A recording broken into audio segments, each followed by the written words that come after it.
Hi, welcome to the analyst. ये हमारा second video है। फर्स्ट वीडियो में हमने देखा था कि value education in schools.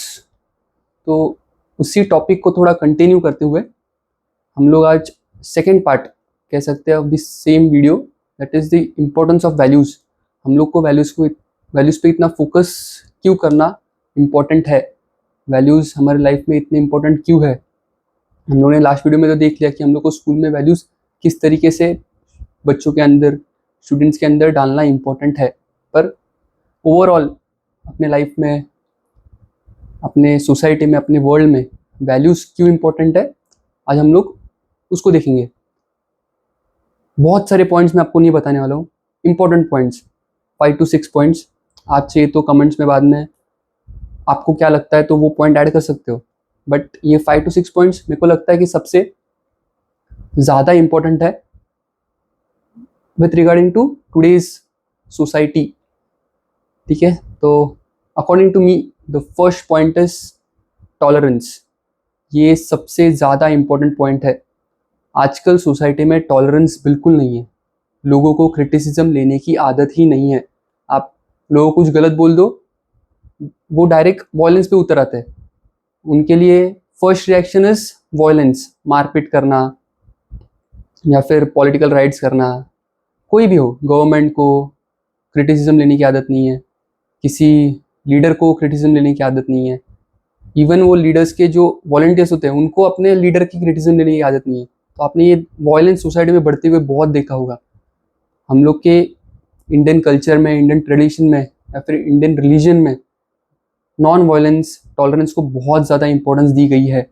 But I feel ये वैल्यू विद टाइम थोड़ी थोड़ी डिक्रीज होती जा रही है।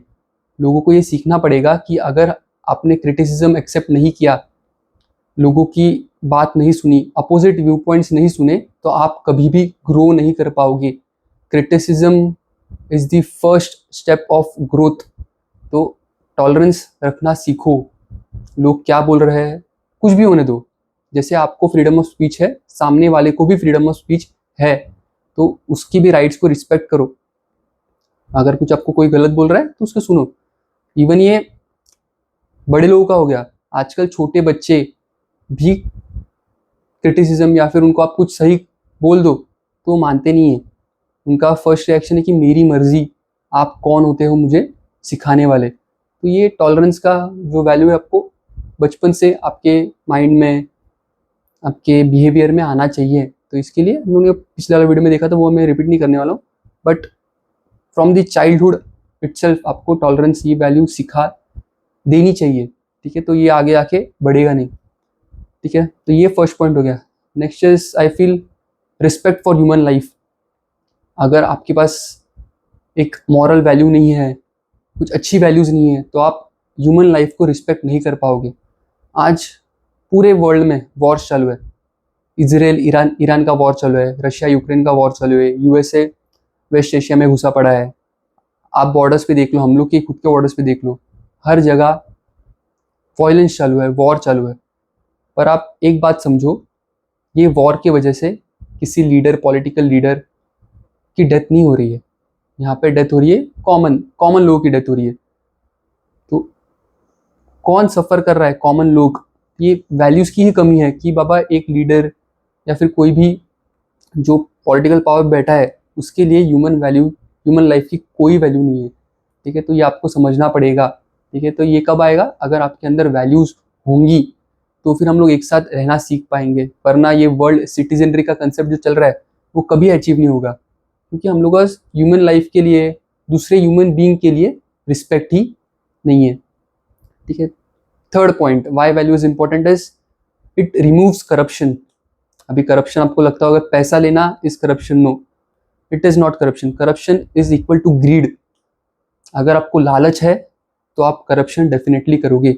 पर अगर ये वैल्यू, ये थॉट प्रोसेस अगर आपके माइंड में ही होगा कि मैं, मेरे लिए जितना सफिशिएंट है, जितना मैं मेहनत से कमा पा रहा हूँ उतने में मैं खुश हूँ, तो आप कभी करप्शन के रास्ते पे नहीं जाओगे। क्योंकि आपको मालूम होगा कि बाबा मेरे करप्शन करने से किसी और का राइट, किसी और का, बोलते ना, फूड, मेडिसिन, सर्विसेज, मैं उससे उससे उसको डिप्राइव कर रहा हूँ, तो आप कभी भी करप्शन नहीं करोगे। ठीक है, तो ग्रीड ये एक वैल्यू आपके अंदर नहीं होनी चाहिए। एक सेल्फ सेटिस्फैक्शन होना चाहिए कि जो भी मैं कमाऊंगा वो मेरी मेहनत से होगा, किसी का छीन के नहीं। ठीक है, तो ये इसके लिए वैल्यूज इंपॉर्टेंट है। ठीक है, next point is poverty eradication.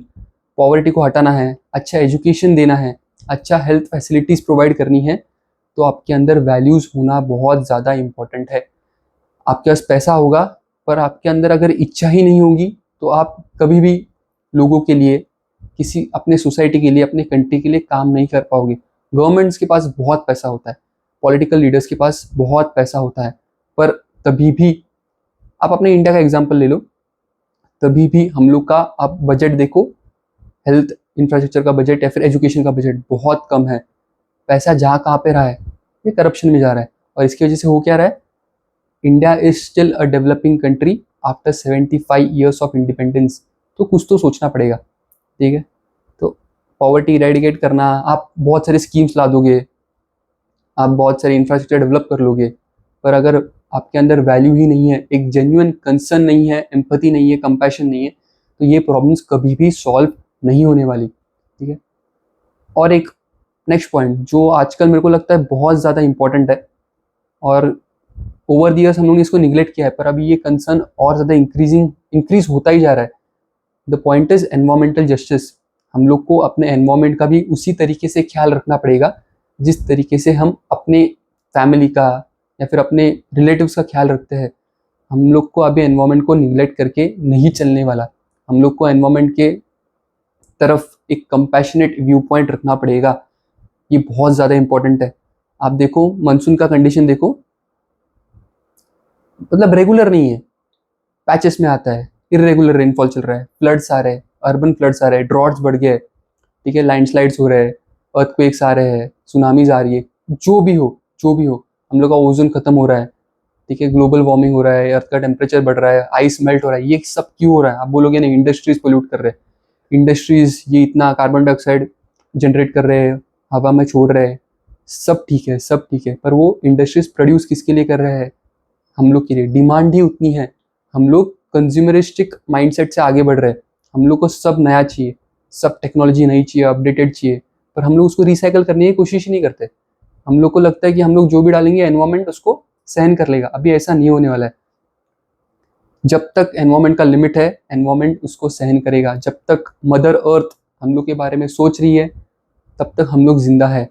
जिस दिन मदर अर्थ गुस्सा हो गई, जिस दिन मदर अर्थ ने सोच लिया कि बस अभी टाइम आ गया कि इनको सज़ा देनी है, तो पूरे दुनिया में कोई नहीं बचेगा।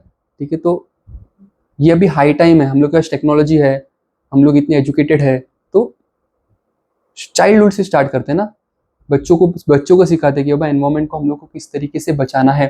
ठीक है, तो ये वैल्यू की वजह से एनवायरमेंट, ये अच्छी वैल्यूज़ की वजह से अपना एनवायरमेंट डेफिनेटली कंजर्व हो सकता है। बस हम लोग को स्टार्ट करना पड़ेगा, not just to depend on the government कि गवर्नमेंट करेंगे फिर हम लोग देखेंगे। ऐसा होने वाला नहीं है।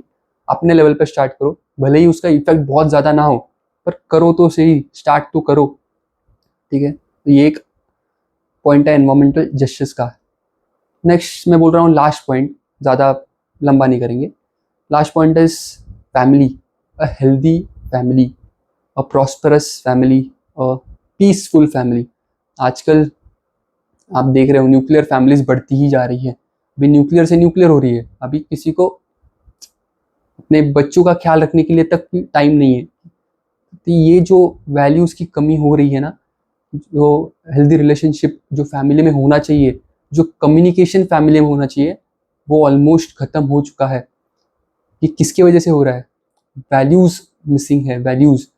अपने अगर आपने एक बच्चे को जन्म दिया है कपल ने, तो उसकी वो ड्यूटी बनती है कि उस बच्चे को, उस चाइल्ड को एक प्रॉपर एनवायरनमेंट दे। पर ये नहीं हो रहा है। इसके अलग बहुत स्पेसिफिक रीजन से हम लोग कभी और टाइम उसको डिस्कस करेंगे। पर अगर ये कम्युनिकेशन बचपन से ही नहीं रहा ना, तो फैमिली में धीरे धीरे रिफ्ट्स बढ़ना चालू होती है। और आप उसका रिजल्ट देख ही रहे हो कि बाबा हम लोग को अपने पेरेंट्स के साथ नहीं रहना है, हम लोग को अलग रहना है, हम लोग का जनरेशन गैप है, थॉट्स मैच नहीं हो रहे। थॉट्स मैच कब होंगे? जब फैमिली कम्युनिकेशन होगा। फैमिली में कम्युनिकेशन होता ही नहीं है, वैल्यूज़ का बहुत ज़्यादा डिफरेंस है। ऐसा नहीं कि हमारे पेरेंट्स की वैल्यूज़ गलत है, हम लोग के ही सही है, या फिर हम लोग के गलत है, उनके ही सही है, नहीं। एक मिडल रोड, एक मिडल पाथ हर जगह होता है। हम लोग को बस मिडल पाथ ढूंढना है, हम लोग को बस सुनना है, हम लोग को बस टॉलरेंट होना है।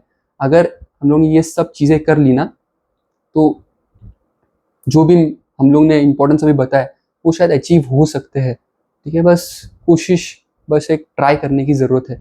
ठीक है, ये 5-6 टॉपिक्स थे, 5-6 पॉइंट्स थे, और बहुत सारे मैं बोल रहा हूँ, मैं डिनाई नहीं कर रहा हूँ, बहुत सारे हैं। पर अगर आपको कुछ और लग रहा है तो आप कमेंट सेक्शन में लिख सकते हैं, उसका इशू नहीं है। पर मेरे को लग रहा था ये पॉइंट्स बहुत ज़्यादा इंपॉर्टेंट है। ठीक है, तो आज के लिए हम लोग यहाँ पे स्टॉप करते हैं। अगर आपको वीडियो इंफॉर्मेटिव लगा हो तो डेफिनेटली लाइक और सब्सक्राइब करो, और हम लोग इसी तरीके से कुछ और अलग टॉपिक, एक अलग व्यू पॉइंट के साथ नेक्स्ट टाइम फिर से मिलेंगे। Okay, thank you, bye bye.